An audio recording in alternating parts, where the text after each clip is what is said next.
na France, na Londres, na Royaume-Uni, bazali kolanda yo. Mutu na biso ya liboso ezali par rapport à interview ya chef de l'État Félix Antoine Tshisekedi Tshilombo à Bruxelles a outé koloba que pour naye un homme normal a koki ko dépasser des mandats. Donc engelo bake a bogeli banga et pas Tchakou nani Joseph Kabila ndenge abana koluka toujours pour na sauter à kende na troisième mandat. Ce n'est même pas ça. Ce n'est même pas ça. Il y a une habitude du monde à Kabila qui éducation montée. Kabila a une éducation, il y a Bango, il y a Fidel. Ici, il y a l'éducation, il y a le docteur Etienne Tshisekedi. C'est tout à fait logique que au cours des passés des mandats, c'est constitutionnel. À Zapé, dans Maramso, à ça après. Après, Bissotouza, nous avons un candidat. Congrès a eu des pièces. Oh, n'a pas capable de diriger Congo. Pour nous, on a un président moi à l'avion. Ça a une bonne gouvernance. Donc, nous avons un technocrate qui a dirigé le Congo dans la philosophie du peuple d'abord. Mais il y a contradictoire. Nous avons eu des pièces qui sont constituées sur des remises et reprises. Mais au moins, il y a une dictature quand même. Non, ce n'est pas une dictature. Voilà la partie politique des Alaranini. Les Alarakés, vous conserver. Donc, conserver le pouvoir de l'ANC, Batia au salaire des mandats, Soga Longonga a continué à salir des mandats, après Kabunga au salaire des mandats,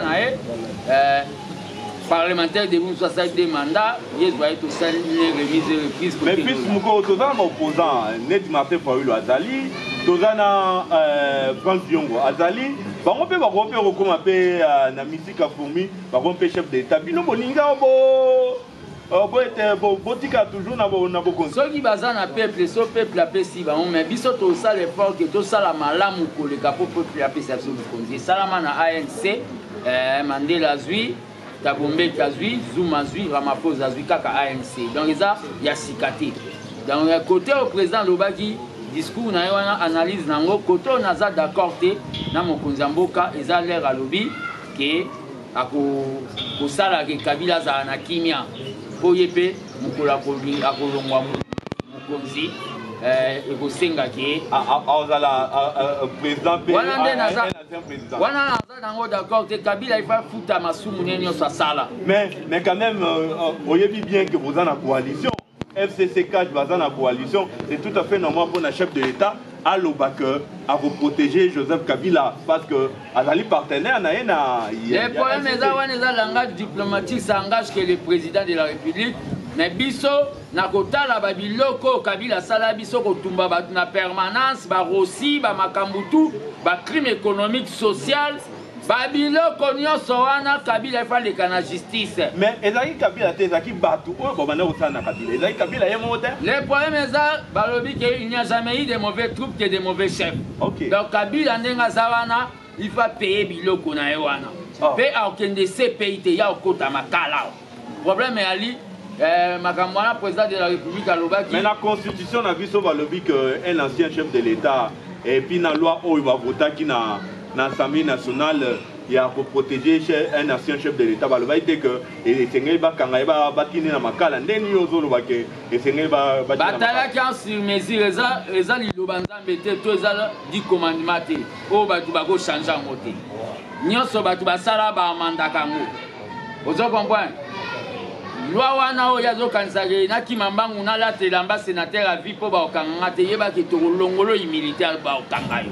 Eh Togolongola ka il militaire ba kokanga yi. Mais aye ba yango ba kokanga ka yi. Na ou bien abiboma. A se suicider. Problème est ali nazo ebiso tout simplement que makambwana ya Kabila wana au président Lobaki yo wasi fanya ba aussi ba otika Kabila. Donc eza tozo lobaka ke président Lobaki toyoki mais eza pa ye olobana ba ke pozo ba mamba coalition. Les années nzete bakataka nzete ovandelité keboko kena donc kalaté bako sambwa mukolo kaka coalition kokweya balobana ba ba onanje menga lobi bako sila neti mungwa na kata nzungwa madesu ya mafami mais chef de l'État ya lobi que baza toujours soudé na FCC problème monté et diviser bango mais yo zolo ba que jour oyo ba ko séparer aux autres professeurs déjà ma bien na ni na coalition chef de l'état ka yemo pa lo ba que alingi coalition mais a okufa pona monter mko akende pa papa ça aloba yango c'est-à-dire la coalition wana ndenge zana ngakuna lingana ngango te yango mo ike na kemba na ngai mais yango ne ça que bino boza na pouvoir coalition que ça to ezaba ba électeurs congolais est-ce que coalition te vota le peuple congolais côté nyo bazali ba yebi que soit disant Martin Fayulu ye ami benga ka président élu ye na zakine na bokonzi wana en tant que président de la République élu mais bino Joseph Kabila oyo zolo bake a okota na makala yena petaki apesa bino bokonzi solo les congolais à côté na bino ngana congolais ponga na yebi en donc on a vraiment sûr Fati a élu Fati a gagné l'élection est-ce que Fayulu a gagné Fati na l'élection ata bino mo atokangi misuza avec problème est au moins ba misuza na créer logo pour na zwa base eza berere bambemba na bakatumbi basalaka bafulai lelo komo kangama la muka loko les ayende hotel compositeur na eza berere des fois mutu na mutu otiki alo au moins ba biso ndeza nga pe na sa berere na fula ba petit to apparemment de boule ba koma finga nga ozo comprendre le problème est que to gagner l'élection parce que kenda na justice et lobby que biso to gagner les lois zolinga ke funda parti pour ba destituer quand la justice wana c'est que makambo justice et lobaki eza solo to gagner l'élection boti ko luba peuple non eza bande moya ba tribaliste oyo azo pesa bango animation na cadre ya ndoto son parti n'est même pas implanté attends à sous combat parti n'a été poigné a komaka la mukala. Merci Belé de Ronabiso fils Mukoko on a opesi au pinti kunganayo par rapport à première sujet nabiso et qui interview to côté quand même na deuxième thème nabiso ya lelo ezali descente ya Félix Antoine Tshisekedi Tshilombo chef de l'État na Goma batebele bana poto boyebi ke bamana koloba que ce chef de l'État akiti na Goma bakobame babanga chef de l'État soko akiti sans caméra kuna oyo azali mupandi ya chef de l'État bakobenga na ye mais tout le monde quand même plus mukoko chef de l'État akitaki avec force kuna nina rectifier yo sala démission pona bana poto démission to sala pona ba congolais même bana ba province wana za rectification pour bakoma kolanda pe internet makasi problème eza ona oyebisa OK d'abord président kendaki sa maman Denise poso wa memaki baninga baloba memi kuna pa loba bandone ba Swahili baya bayamba maman Denise akina makamnya ba journaliste ndenga soutenir ba na magam na bango mais toyoki batebe ba loba que plein wana au chef de l'État asalaki na Goma ezali apesaki bambongo motivaki batu pour na batu bayebele pour na bayamba est-ce qu'on peut donner l'argent à tout un peuple au mona ibatu ba baati bazaguna te au mona ibatu ya ba parti msuba yaki wana te o ba comprendre que mokonzi na mboka za moko c'est le président du nord du sud et de l'est du Congo totika kozwa ke yo parti moko boza ya mutu moko te ngande na za na Kinshasa na Katanga baba bakungu bazamia na episo ki na minito so mukona ke Katanga okamo obule ke nguza Caliban nda yeto nani très populaire batu ba sa ba meeting na Swahili ba otanga komba fils miko munatoka na Swahili maintenant na kenda Katanga te ancien ya mutu ki parate ke oza mutu ngambu wana oza komba tolobela Yesu awa Yesu azala congolais makambo tribalisme wana nde bozo sa na tribalisme mais plus mukoko na Goma wana bazolo bakele chef de l'État ya ki fallait ya quand même na caméra parce que attend la campagne électorale caméra accompagner le chef de l'État ndengeni na descendre calamité awana na Goma azali accompagner na vita caméra te yangone esai kamwa mbutu moko esai na Goma kuna mais les choses arrivent caméra est empêchée par marambo za on a justice président il faut kenda loba non justice cité bopesa ngai token so caméra aza innocenté au monde avoir zongela ba tourner na bango ya cash. Ça ce sont des gens qui n'ont pas de maturité politique. Ce sont des gens qui n'ont pas de maturité politique. Bah makamou tout président kenda sala abana que ça on ga na caméra. Non non non. Il n'y a pas un problème entre biso na bande onasha INC. Parce que le ministre n'a pas démissionné, mais caméra à Zana Bolo. Le problème est dit que Tozolo va tout simplement, na batuba et baké, président Kenda Ikuna, a yebisi ba peuple ya Goma, que ma belle mane osasu ya makilate. A yebisi bango, kalate batu tout ba ya kosala ba désordre place na bango les aladi pe.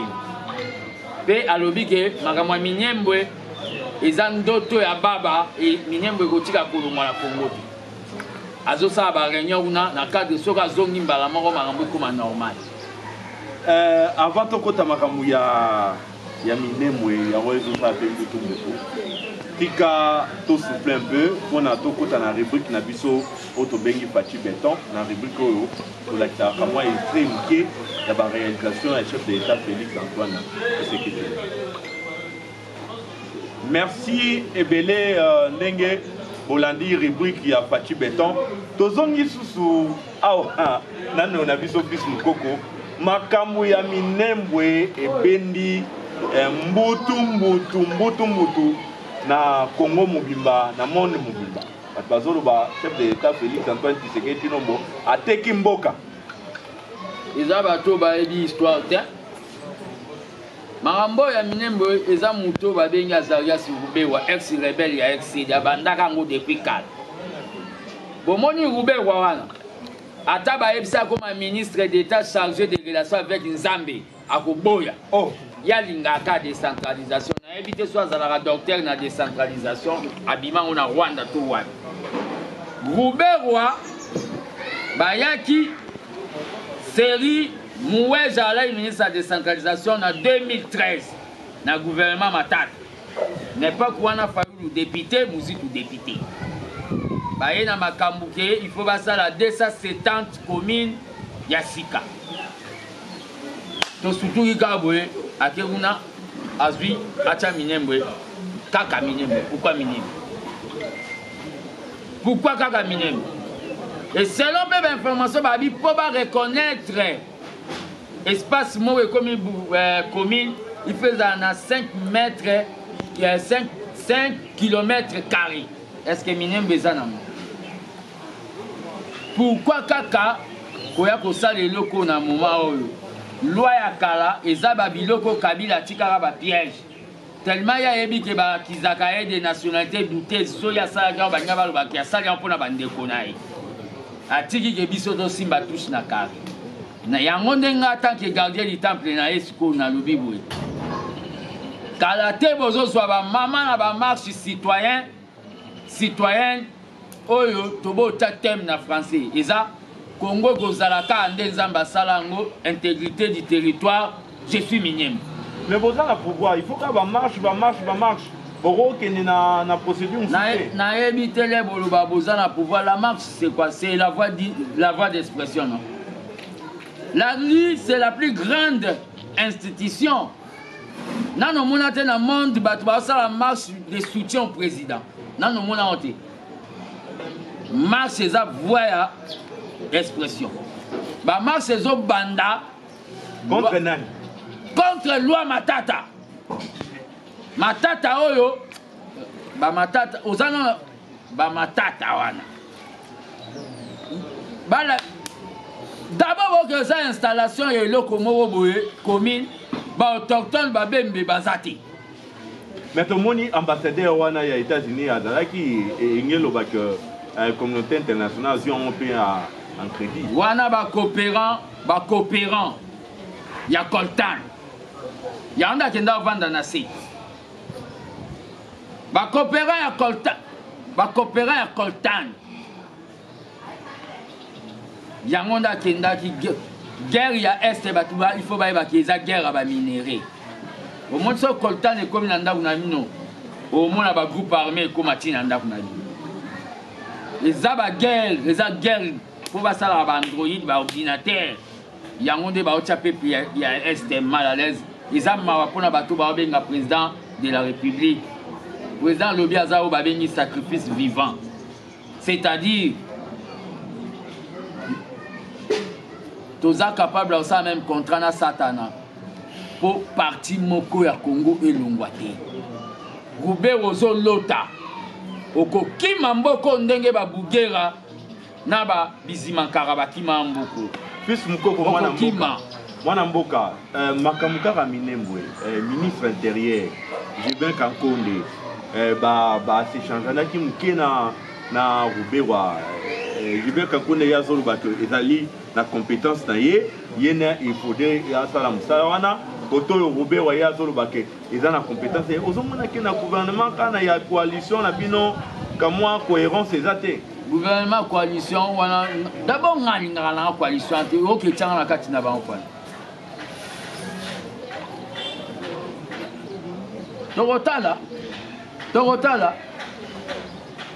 tokotala bamarche ebanda kala te bayebi nde babanga bamarche yango nde naloba bakongole tokóma na unité que ce soit ya lamuka que ce soit ya kote oyo ya kote na biso eza na Congo omoni lelo bato ya lamuka na biso totelemi makambo ya Ronsard lelo Ronsard atikalaka na ndoto ke banomanga président seni ndenge mpe Roubert wana lwana ya minembo wana etikaka kaka bongo babourgmestre baosala te message nini ozali kolancer pa bato ya minembo wana bato oyo baza na est par rapport ya faire ozolancer message nini complètement surtout bato ya Sud Kivu bato ya Sud Kivu na oyebisa bango bose prendre en charge na bakongolais nyonso à travers le monde na oyebisa bango totika batendance na biso nanu eza guerre des minéraux bakomela biso na tableau que après l'indépendance égale pendant l'indépendance et pas babelge bakei balati poso ya mwindu Kagame mpo ambriaka biso yango nde tozoyebisa na bakongolais so tokei na koswana na biso tokoya koperdre bamabele misusu message nao ya unité oyo nakoyebisa bato mpona contact nyonso mpona makambo na olinga na banda ya bamobilisation numéro nango eza plus 243 85 084 65 55 plus 243 85 084 65 55 bocontacte nga makambo wana ya minembwe ekoleka te fils moko tokomi presque na suka ya émission na biso tokomi presque na suka ya émission na biso mais tozokota na affaire ya IDPS toyoki ka mwa mutu ezokota kuna bato mosusu bazosenga conclave esalema po Jean-Marc Kabund alungwa en tant que président AI ya IDPS et puis Augustin Kabund alungwa po dernièrement nasalaki bavétéro oyo Jean-Marc Kabund alumaki basalaki badéclaration ya kafu ngamo pe nazaki ba image bazosenga départ ya Jean-Marc Kabund et puis ya Augustin Kabund yo solo bani le problème eza nde tolinga tozongisa selon mibeko ya parti makambo wana ya ba intérimaire ifesila esila nanu parce que un intérimaire eza neti mutu mona eza neti yo lobi simbelanga micro bamongai nazwi micro yango nakomo bandosala nango émission Kabund aza na pouvoir nommer ba fédéraux pour aza intérimaire dans la minute tozoloba na bato kaka ke makambo ebele eza na kati ya parti bato bakomisa parti neti likelemba bango balie balingi bato mosusu balia te wana Kabund na Kabuya Kabund na Kolite ne Kabuya bakomi kolinga koefase komba ya biso bafisi mokoko lokola bakomaki yango na tableau baefase yango basacrifice oyo biso tosala totika ondima yango te ozo comprendre yango nde toloba na bato kala te toretrouve solution parce que ezobénéficie na motu te ezobénéficie kaka na cas adverse donc toza mpona kimia bango nde baolinga kotia biso mal à l'aise c'est partout dans le Congo oyo bato basi badésavoué bango c'est partout dans le Congo. Merci ebele fils mokoko ndenge tokomi na suka mot de la fin na yo ezali nini par rapport ya émission kala te bamarche citoyenne oyo na tie thème na lingala Congo ekotikala kaka nde nzambe asalaka yango intégrité du territoire bamarche wana ekobanda soki bosoutenir nga naza capable ya osala mpo naza mobilisateur au Tshisekedi anomaka apesanga onction ya mobilisation. Merci. Ok, merci ebele. Tokomi vraiment na suka ya émission na biso ya mokolo lelo to sandolango. Merci ebele na cameraman oyo a filmé nga mokolo lelo. Dernier c'est Mutoto.